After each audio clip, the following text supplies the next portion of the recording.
So I'm not going to regurgitate methods like blurting or spaced repetition that only work for certain people and you've probably heard a million times. These are proven, actionable strategies for anyone that uses them. So the first strategy is to start early. I can't stress enough how much pushing things until the last minute has tanked my grades over the years, because you might feel that you can cram and study last minute and get an A on an exam if you've done it in the past once before, but do you think that's going to work every time? It's not.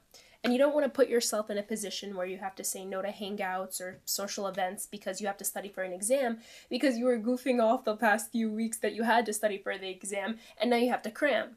And guys, never cram, because you're going to forget all the information that you learned the night before the exam as soon as the exam is over, and what's going to happen when the final comes along? You're going to have to start from scratch, relearn the info all over again, and you're just putting yourself in a position that you don't want to be in.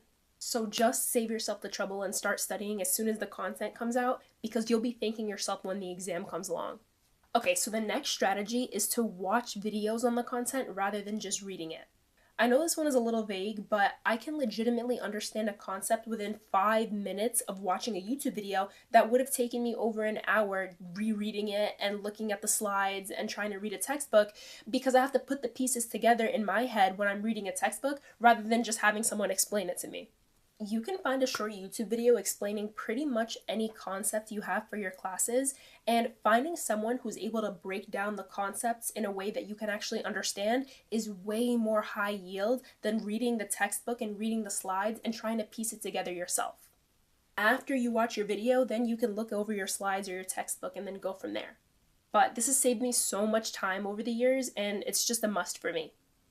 And the third and final strategy that's boosted my grades substantially isn't really a study strategy as much as it is a life hack, and it's be a teacher's pet.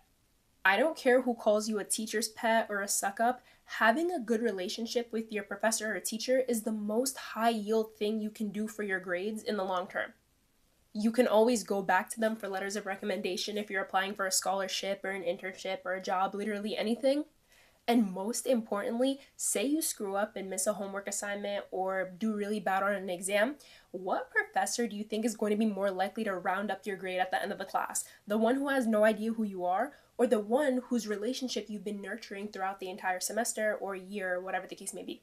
So making sure to be participant in class, trying to find things to talk about with your teacher or professor outside of the course material, and just generally building a relationship with them throughout the semester is the most high yield thing you can do for your grade, because at the end of the day, the grade is in their hands. It's not in your hands. It's not directly correlated to how smart you are or how hard of a worker you are. It's directly correlated to how much they like you. So those are the three biggest things that have helped me on my journey. Hopefully you could take at least one of those things and use it for yourself.